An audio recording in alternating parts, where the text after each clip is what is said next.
Let's go from boring to bold with these flavor-filled dishes.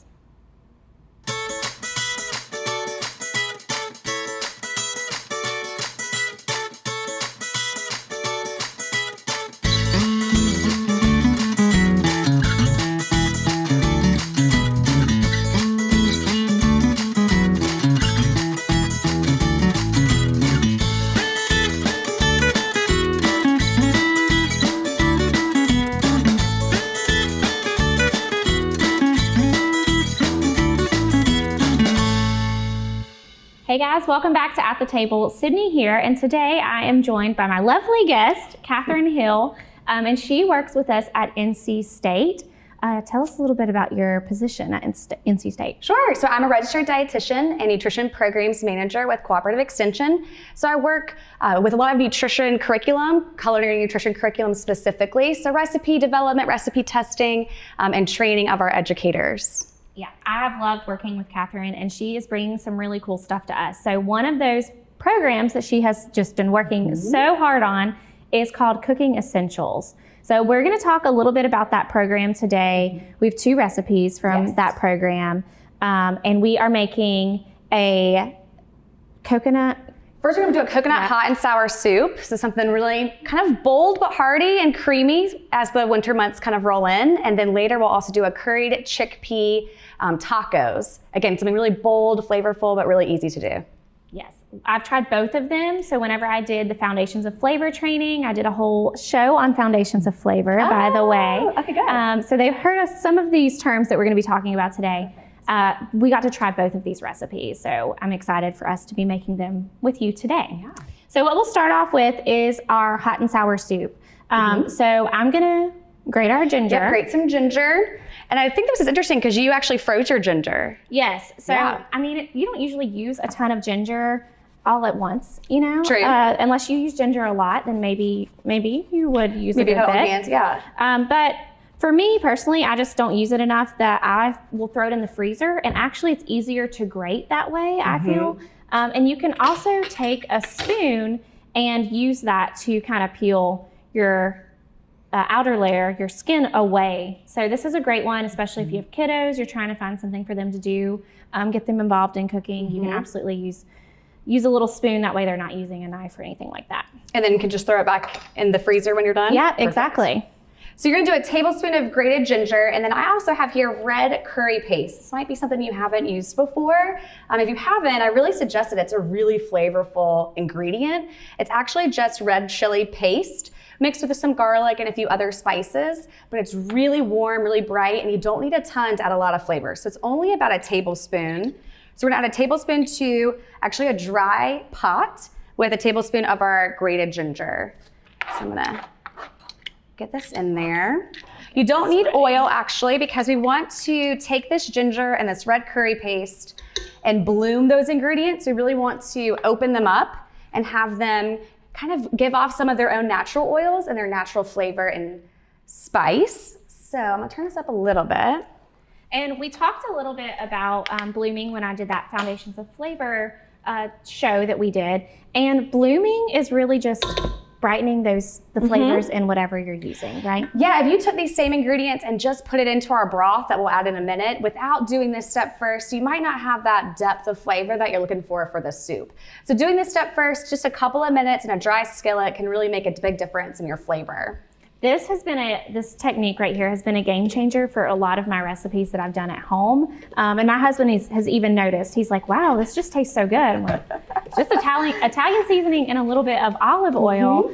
So you can really bloom any flavor, but really with blooming, you want to think of that being your star of your show, right? So whatever spices you're using to bloom, that's gonna really bring all those flavors into whatever recipe you're doing. So if you might have some subtle flavors here and there that you might add later, so you can build those spices later on, but your blooming is gonna be, like I said, the star of your show. Definitely. Yep, so use the back of a spoon. You might just scrape it a few times, but you actually want to move the product around in your pot a bit to get it a little bit dry. When it's turning dry but not burned, that's when we know we've actually pulled a lot of that flavor out of the ingredient, and you can add your next item. So I think we're about there, Sydney. If you want to add Oh, yeah. Next will be our vegetable broth. So you could use any stock or broth that you have.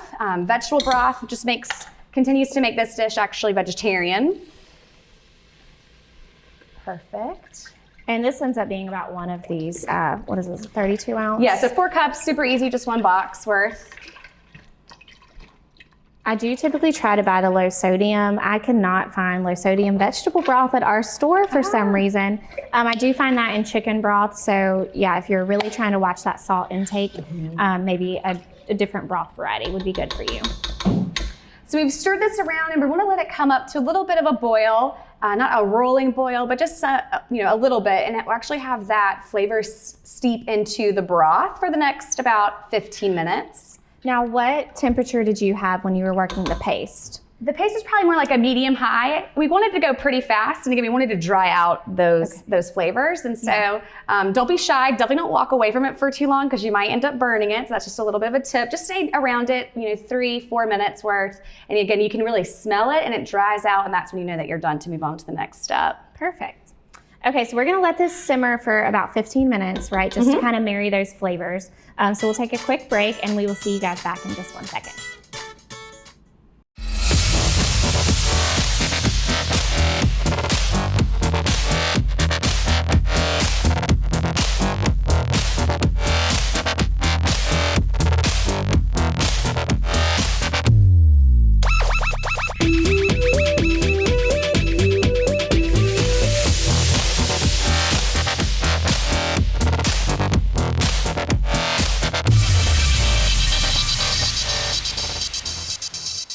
Embark on a new journey to complete your high school education at Samson Community College. This program is different because you have an ocean ahead of you. Within that ocean, there's no limit to the success that you can have. There's no limit to what you can do. This is a chapter. This is the period on the end of a sentence. It's not the end. It's not even the beginning of the end. It's only the end of the beginning. Samson Community College. Begin here, go anywhere. Hey guys, welcome back. So we have our broth and our curry and ginger working its way in the pot. We're gonna move next to our mushrooms, and I'm gonna begin adding the rest of our ingredients. So if you wanna talk a little bit about our mushrooms, Catherine. Yeah, so we're gonna add 6 to 8, certainly add more or less mushrooms as you prefer. Sydney went ahead and just wiped these down with a damp cloth. That's a good way to clean your mushrooms. We have white button mushrooms today, but you could use portobellos or shiitakes, whatever kind you prefer.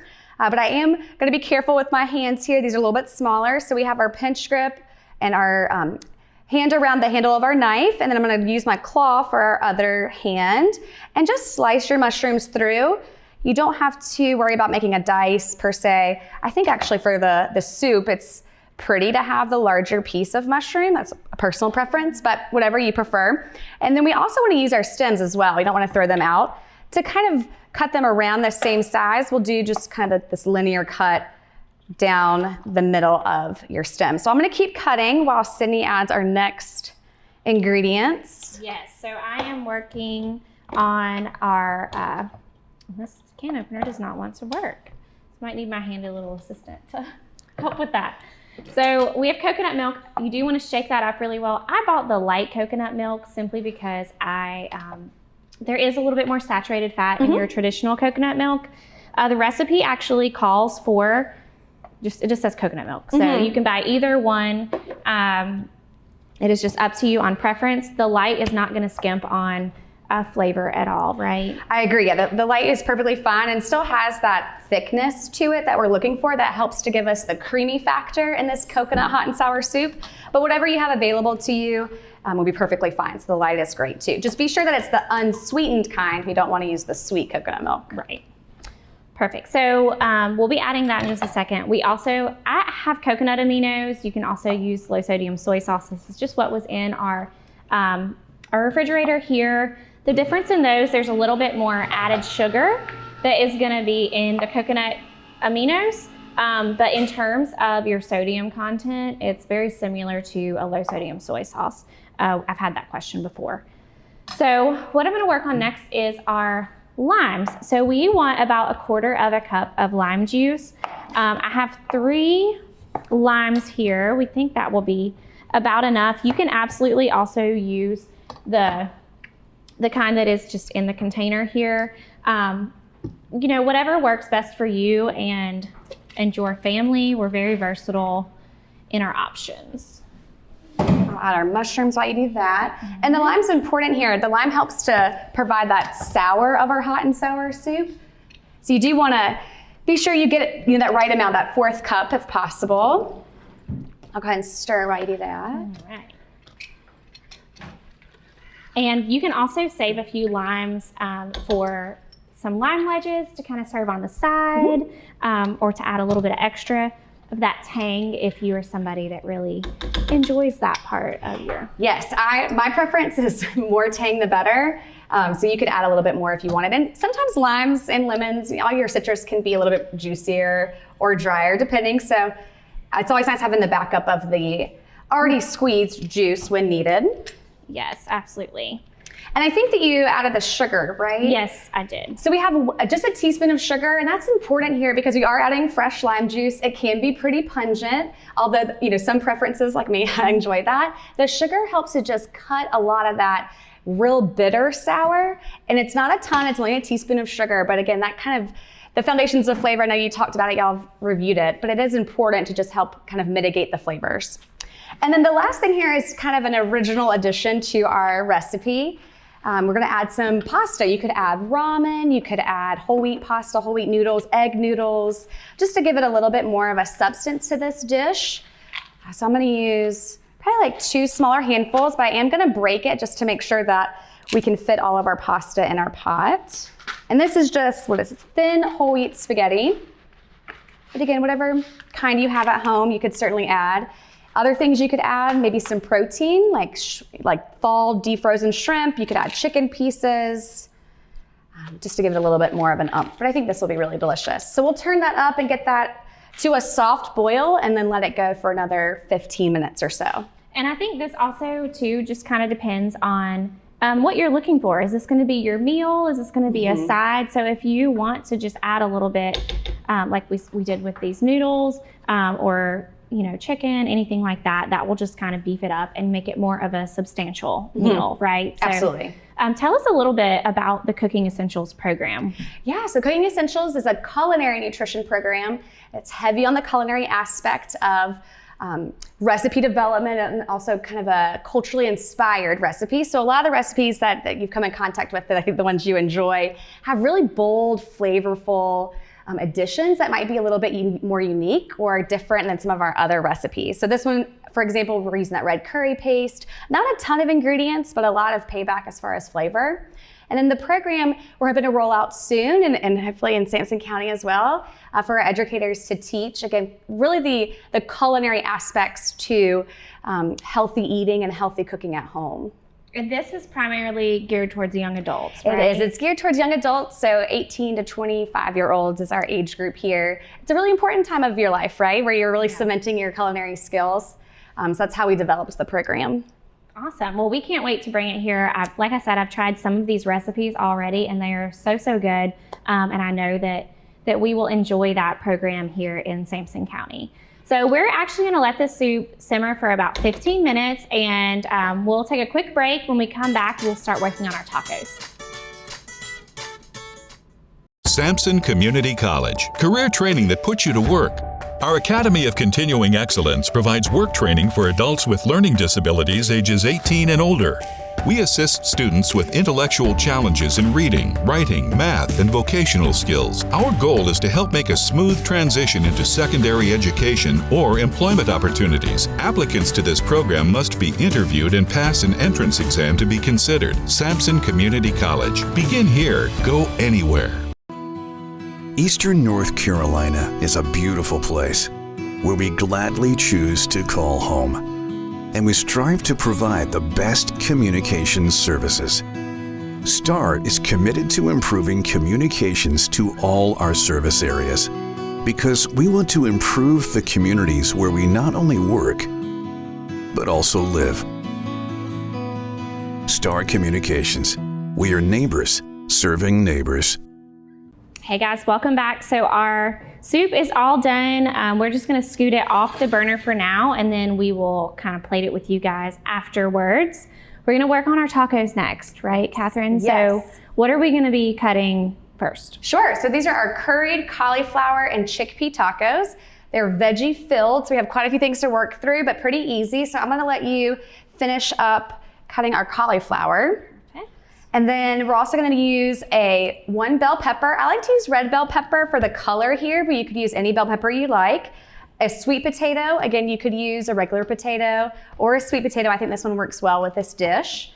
And then we also have a can of chickpeas that we drained and rinsed right here. So with our vegetables, we want to look for a really similar size when we're cutting them. We can ensure that actually it cooks around the same amount of time. We are gonna roast these in the oven and get a lot of color development and flavor development. So being sure that they're around the same size will be helpful. So I'm gonna work on our sweet potato here. Of all the vegetables, this one is the most dense, so it's gonna take the longest to cook. So of the vegetables, you could think about your sweet potato being just a little bit smaller, just to again ensure they all cook around the same amount of time. And then with the cauliflower, the florets, you can see what size Sydney's working on. Yes. Again, same idea, just trying to make things around the same size so they all cook evenly. Yeah, and so when you're cutting your cauliflower, I usually try to kind of work myself around the outside kind of the head of cauliflower. And then for this, I was just kind of cutting them more in slices almost. And that way they're kind of thin, but still, you know, the amount that we need for it to cook evenly. And that's actually a good technique for this particular dish. If you think about the flat cauliflower, it will actually lay on your cookie sheet in a thin layer and have more contact with your cookie sheet. And that will actually help it to roast really evenly and get a lot of flavor development. So besides our vegetables, we're gonna use some curry, obviously for our curried cauliflower tacos. If you've never really cooked with curry or had it often, I definitely encourage you to try this dish. It's not a ton of curry, it's just a tablespoon, but it does add this really warm flavor to this dish. Almost like cinnamon wood or even like a chili powder. It's more of that warm spice. So I'm gonna make what we call kind of our like marinade and seasoning blend. You might be tempted to just toss all your seasonings into your bowl and put it onto the pan, but it works best actually if you're able to do it in a little bit of a bowl first and then stir around all your ingredients, the seasoning, so you don't end up with clumps on your vegetables. All right, so we have about a 1/4 cup of olive oil. I might add just a little more. We have a lot of cauliflower today. That was a large head of cauliflower. I'm just gonna do not quite all of it. Thank you. And then a 1/4 teaspoon of cayenne powder. This is gonna add a little bit of heat. If you like more heat, you could certainly add more. If you don't like any heat, you could take it away and just use black pepper. And then, like I mentioned, a tablespoon of curry powder. Add a lot of warmth flavor to this dish. Other seasonings you could add in addition to this, if you want even a more flavorful item, would be smoked paprika. That's one of my favorites to add, actually. It adds this really unique kind of smoky flavor after roasting it. You could also add chili powder, even cumin powder. Then we have some black pepper to taste, and then at least about a teaspoon of salt just to help bring all of the flavors together. So you have this oil and seasoning blend. Just want to stir this around, make sure it's all combined before pouring over your vegetables. That will, again, just ensure everybody has an invitation to the flavor party. So I'll pour and then toss. Definitely suggest some spoons here. You could use your hands, but the curry powder does have a bit of a color to it, so you might not like that. All right, and then after these are roasted, we're gonna put them into some tacos, some corn tortillas. Are you a corn tortilla fan? Flour tortilla? If they're heated, I feel like they need to be heated for me. But usually I opt for the flour. Either or, yeah, you could use even like the blue corn ones or the flour ones, whatever you have on hand. You can make tacos, you can make quesadillas. You can do a lot of things with this dish. So I'm just gonna pour this into a cookie sheet. And we have our oven preheated, is that correct? Yes. You might wanna, let's move this, maybe move a pan here so they can kind of see what we're working with. So it looks really pretty all on your pan together. It does. And again, you could stir more, you could add more seasonings like I mentioned, depending on your flavor profile, what you like. If you like more spicy, definitely more cayenne powder or even red pepper flake. But make sure everybody's kind of covered or tossed around. I will say when you're cooking it, just give it another toss or two during the cooking time just to make sure everything is evenly cooked and seasoned. And one thing that Catherine and I also were talking about is in terms of roasting, everyone's a little different in how much they like something roasted. So I think we both are on the same page. We like it a little bit more charred, a little bit more, have that color on it whenever you're cooking. But you can absolutely, if you like a little bit less than that, if you're not a huge fan of the char, you could stick to more of that 25 minutes. We're more of a 35-minute gal, I think. So you've got some variety in that as well. So we're gonna pop those in the oven. We'll see you guys back in just a second to finish up our tacos. Providing fewer commutes, more backyard offices, and crystal clear meetings. Providing less, you froze up, and more presence in your presentations. Providing a better internet experience.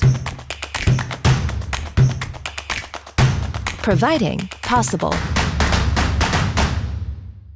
At Samsung Community College's CSL department, we build a brighter future one word at a time. Whether you're a beginner or looking to advance your language skills, we've got you covered. From improving your speaking and listening skills to enhancing your reading and writing abilities, our experienced instructors are here to support you every step of the way. We believe in empowering our students to communicate confidently in English and achieve their goals. Join us at Samsung Community College's CSL department, and let's build a brighter future together.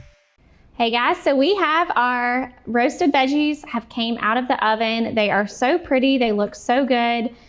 You can see a little bit of that char. Again, this just kind of depends on how long you want to keep your veggies in there. We are gonna each go ahead and start working on plating. So I'll start, I guess, with the soup. Yeah. And just gonna throw a little bit of this in our bowl, if I can get some noodles. And we did take a quick little taste, to make sure that the noodles were done and all of that. And man, it is so good. It smells delicious.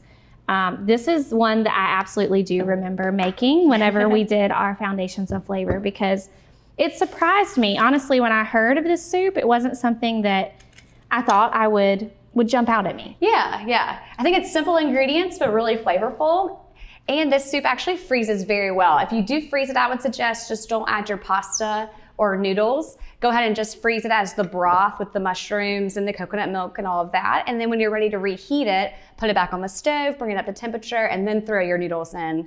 It's a great way to bulk out your time spent in the kitchen by making maybe more than one version of the recipe or doubling it and then being able to freeze it. Perfect. And you can top it with whatever you like. You could do, if you like more spice, you could do jalapenos, maybe fresh sliced jalapenos on top for more of a heat, kind of a punch. Some more lime and cilantro works really well with that coconut flavor, which is a little bit more of a creamy flavor and texture. The cilantro and the lime helps to kind of cut through that. That looks perfect. Well, while you finish up with that, I'm gonna do our tacos here. So we have our roasted vegetables out of the oven, and then I also did just a few corn tortillas in a pan, a dry skillet on top of the stove. Just flip them a few times until they get warm. If you find that you don't love corn tortillas, heating them up first before you work with them can make them a little bit more pliable, make them a little bit more workable and not crumble on you as much. But again, you could use flour tortillas, you could use corn tortillas, whatever you like. And then obviously, put as much as the filling you would like in it. The beans here are really helpful for that protein, kind of help keep you full, as well as all the vegetables. And then you could top it with whatever you like.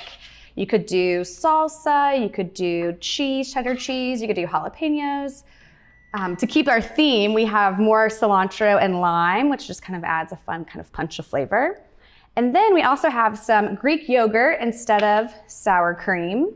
Do you like to use Greek yogurt instead of Yeah, sour cream? I just feel like it's such an easy, I'll just buy Greek yogurt, and because I can put it on tacos, I can use it for breakfast. Like I can use it in so many different things that it is just my go-to for all the things. I agree. And it tastes just like sour cream. You really would have a hard time determining the difference. And it actually has no fat, the non-fat Greek yogurt, and it has that really creamy texture that you're looking for with sour cream. All right, so I have a few plates for you to swap some bites. Yes, I'll come to you. Okay. Thank you. There you go. All right, we want to go for the tacos first? Sure. These look so good. These two you could actually make a lot. You can tell one recipe makes quite a bit of product that you could end up freezing and then reheating. I like to reheat it in the oven or like an air fryer if you have one. Oh yeah. And it helps to bring that crisp back, but then you can also keep them in the fridge and do lots of different things with them. Quesadillas the next day, on top of a salad, on top of a rice for like a rice bowl. I was kind of thinking rice bowl would be a good thing for this if you're, you know, not feeling the taco situation, but it is so good. I love that we have like the tanginess a little bit from the lime that we just added. But you get so many different flavors. You've got the sweetness from the sweet potatoes and the red pepper, and then you've got that bold flavor kind of that you were talking about with that curry. So, so good. I love it. Could definitely make it your own though. Customize how you see fit. I think that's a huge part of cooking is being able to customize, add your own spin, your own flavor. Yes. Y'all, it's lunchtime over here, so like, I mean, I'm starving. I don't know about Catherine, but I am so ready for this. And the kitchen smells good too. Yum. I like this. I like the pasta too. And with that lower fat coconut milk, you really cannot tell against the full fat version. It's still really creamy on your tongue. It carries kind of that heaviness we're looking for when we think of like a soup for the winter time. Yes. But again, a lot of flavor. And with that lime finish, you get the hot, you get the sour, right? We have that kind of key component of the sour. But it's something just a little bit different. But the sweetness, I guess that's from the coconut, and we did add just a pinch of sugar, but you do get a little bit of sweetness. It's not straight sour or like bitter. It ties very well together. Exactly. So yeah, hopefully you guys will get to try some of these recipes, and I'm so excited. Catherine's been working so hard on this program. I know she's been working with others as well, but she has done such a great job and also training us educators on teaching some of this stuff to y'all. So I can't wait for it to roll out. Yes, soon. Yeah, it's going to be so fun. So stay tuned for that. Thank you guys so much for joining us, and thank you for being here today. Absolutely. Thanks for Catherine. having me. We'll see you guys next time on At the Table.